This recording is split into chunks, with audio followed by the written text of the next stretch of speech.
এই যে ডাক্তার ইউনূস সাহেব, আপনার কিন্তু কড়াই গন্ডায় হিসাব নেওয়া হবে। এই যে সার্জিস আলম, এই যে নাহিদ, আসিফ আসিফ নজরুল, আপনাদের সবারই কিন্তু একদম কড়াই গন্ডায় পাই টু পাই আপনাদের হিসাব নেওয়া হবে। আমাদের নেত্রী কিন্তু ঠিকই আসবে, আমাদের আপা আসবে, তার কিন্তু ভয়ঙ্কর রূপ নিয়ে দেশে ফিরে আসবে। আপনারা দেশে যে সমস্ত কিছু শুরু করছেন, সংখ্যালঘুদের উপরে, হিন্দুদের উপরে যে সমস্ত কিছু শুরু করছেন, এর বিচার কিন্তু বাংলাদেশের মাটিতেই হবে। আপনারা দেশ থেকে কিন্তু পলায়ন করতে পারবেন না, যে কোনোভাবেই আপনাদের কিন্তু এই বাংলাদেশের মাটিতেই কিন্তু আপনাদের বিচার করা হবে। তারপরেও আপনারা ভারতের সাথে যে সমস্ত ঝামেলা, যে সমস্ত কূটনীতিক ষড়যন্ত্র করতেছেন, সেটারও বিচার কিন্তু আমাদের আপা শেখ হাসিনা কিন্তু সঠিকভাবে করবে। আপনারা কিন্তু ছাড় পাবেন না। আপনাদের সবার নামের লিস্ট কিন্তু করা হচ্ছে, সবার তালিকায় কিন্তু আমাদের কাছে করা হয়ে গেছে। আপনারা একটা লোকও পার পাবেন না। আপনাদের সবাইকে ওই আয়নাঘর যেটা আপনারা উন্মুক্ত করছেন না, ওই আয়নাঘরে আপনাদের সবাইকে রাখা হবে, আপনাদের কাউকে ছাড়া হবে না। আপনারা কি মনে করছেন আপনাদের ছাইরা দেবে?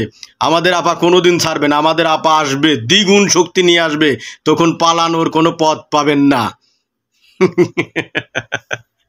কি ভাবেছেন?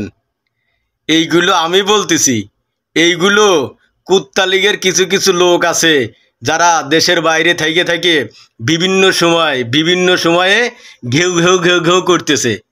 তো তাদেরকে বলতেছি, এই সমস্ত কথা না বলে নিজেরা কিভাবে দেশে ফিরবা, দেশে থাকতে পারবা, দেশের তোমার আত্মীয় স্বজনরা কীভাবে সুষ্ঠুভাবে থাকতে পারবে, সেই চিন্তাটা তোমরা করো।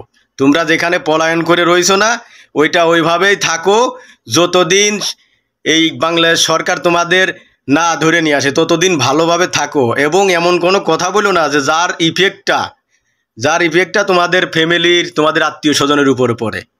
তো কথাটা নিশ্চয় সবাই বুঝতে পারছেন।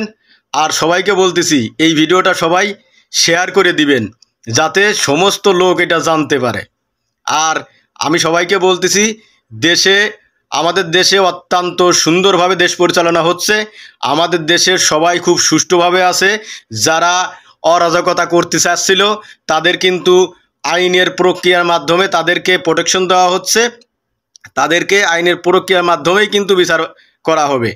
আর শুধু বাইরের দেশের সাথে কি সম্পর্ক, এটা আমাদের সাধারণ জনগণের ভিতরে কোনো ধরনের কোনো ক্ষোভ যেন না থাকে। আর বাইরের কারো কথায় আমরা কেউ কান দিব না। এই দিকে আমরা সবাই সঠিকভাবে আমরা খেয়াল রাখবো, যাতে আমাদের দেশটা সুন্দরভাবে সুশৃঙ্খলভাবে চলতে পারে, আমরা যাতে সুন্দরভাবে বসবাস করতে পারি, সেটার জন্য সবাই চেষ্টা করবেন। কেউ কারো কথায় কান দিবেন না, সবাই সুন্দরভাবে বসবাস করার চেষ্টা করবেন। সবাই সুন্দর থাকবেন, ভালো থাকবেন। আসসালামু আলাইকুম।